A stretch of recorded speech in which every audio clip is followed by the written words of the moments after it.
थोड़ा दिखाता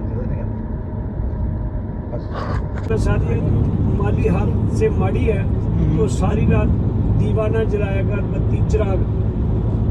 हलीमा सादिया ने कहा ठीक है, सही है। आप बात कर रही है, अब तो बहुत सौखे घरों के बच्चे ले गए, किसी भी ऐसा आप हलीमा